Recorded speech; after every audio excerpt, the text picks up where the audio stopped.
सारे हैं, श्रुतियां तो बहुत सारी हैं, पुराण भी 18 पुराण हैं, किंतु इतने शास्त्र होते हुए भी मनुष्य के पास तो बहुत कम समय है, क्योंकि अपनी दिनचर्याओं में भी मनुष्य घिरा होता है।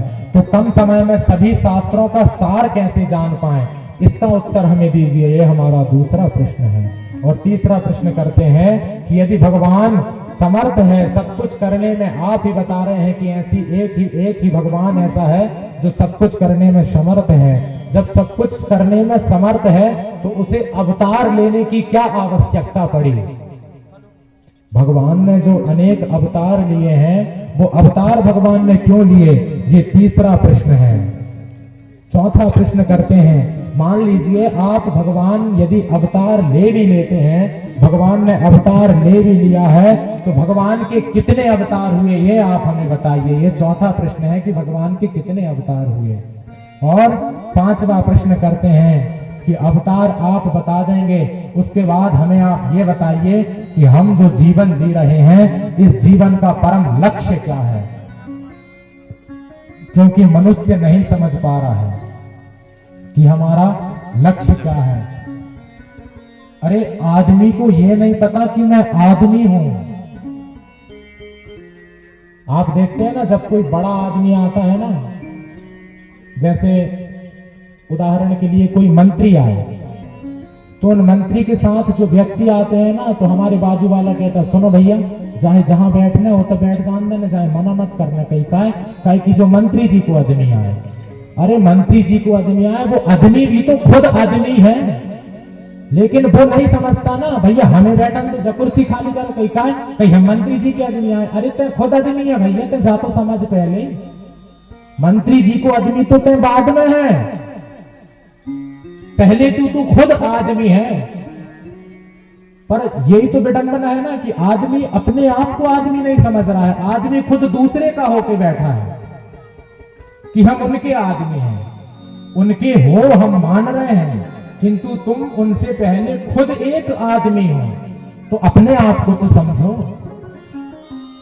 तो कहते हैं ये ऐसी विडंबना है, इसलिए आप हमें ये बताइए कि जीवन का परम लक्ष्य क्या है। ये पांचवा प्रश्न किया। और छठवां प्रश्न करते हैं कि भगवान ने धर्म की स्थापना की, धर्म की स्थापना तो कर दी, अंत में जब भगवान ने सारी सृष्टि को अपने में विलीन कर दिया, यदुवंश का संहार किया, भगवान ने भी छोड़ दिया सब कुछ, तो फिर ये धर्म किसकी शरण में गया? धर्मम कम शरणम गतः। ये 6 प्रश्न किए, एक बार और दोहराऊंगा। पहला प्रश्न, प्राणी मात्र का कल्याण कैसे होगा?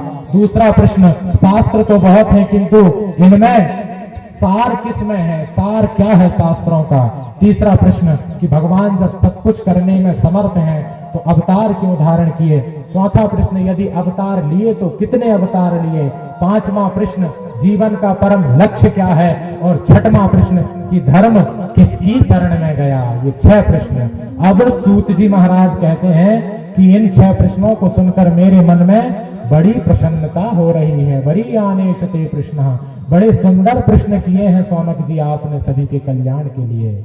मैं अब आपको इन 6 प्रश्नों के उत्तर के रूप में श्रीमद् भागवत प्रदान करूंगा। आप ध्यान पूर्वक इन प्रश्नों के उत्तर का श्रवण करिए। सभी हाथ जोड़कर विराजमान हुए।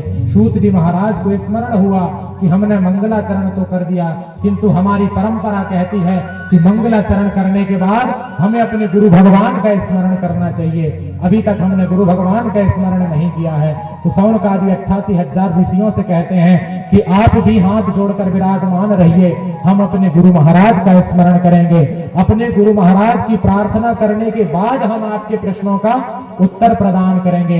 तो आइए हम और आप भी हमारे पूज्य गुरुदेव ब्रह्मलीन पूज्यपाद जगत गुरु शंकराचार्य जी महाराज का स्मरण करते हुए, सभी अपने अपने गुरुदेव का स्मरण करते हुए सुंदर भजन के साथ अपने गुरुदेव की प्रार्थना करेंगे।